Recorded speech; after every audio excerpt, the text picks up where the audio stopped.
എന്ന് പറയുന്നത് ഈ ഭൂമിയിൽ നമ്മൾ നടത്തിയ ദിവ്യകാരുടെ പ്രദർശനമല്ല. അമ്മ മറിയം യൂദയായിലെ മലമ്പ്രദേശത്തേക്ക് നടത്തിയ ദിവ്യകാരുടെ പ്രദർശനമാണ്. ജഡമായി ഈശോ ശരീരത്തിൽ രൂപപ്പെട്ടപ്പോ അവൾ ഇതാ ശുശ്രൂഷിക്കാനായി യൂദയായിലെ മലമ്പ്രദേശത്തേക്ക് എലിസബത്തിന്റെ അടുത്തേക്ക് പോയി കഴിഞ്ഞപ്പോ അവളുടെ ഉള്ളിൽ കിടന്ന ശിശു സന്തോഷത്താൽ കുതിച്ചു ചാടി. നമ്മൾ സ്വീകരിക്കുന്നത് നമുക്ക് മനസ്സിലാകണില്ല, നമ്മൾ സ്വീകരിക്കുന്നതിലേക്ക് നമുക്ക് വളരാൻ കഴിയുന്നില്ല.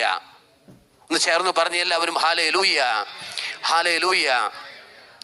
സഹോദരങ്ങളെ, എല്ലാം ദൈവം സൃഷ്ടിച്ചത് വാക്കുകൊണ്ടാണ്, വചനം അയച്ചാണ്. ഉണ്ടാകട്ടെ എന്ന് പറഞ്ഞു, ഉണ്ടായി. വാക്കിന് ശക്തിയുണ്ട്. യോഹന്നാൻ 6:63 എൻ്റെ വചനം ആത്മാവും ജീവനുമാണ്, സ്പിരിറ്റ് ലിവിങ്ങുമാണ്, ലൈഫ് ഗിവിങ്ങുമാണ്. അപ്പോൾ ഉണ്ടാകട്ടെ എന്ന് പറഞ്ഞു, ഉണ്ടായി.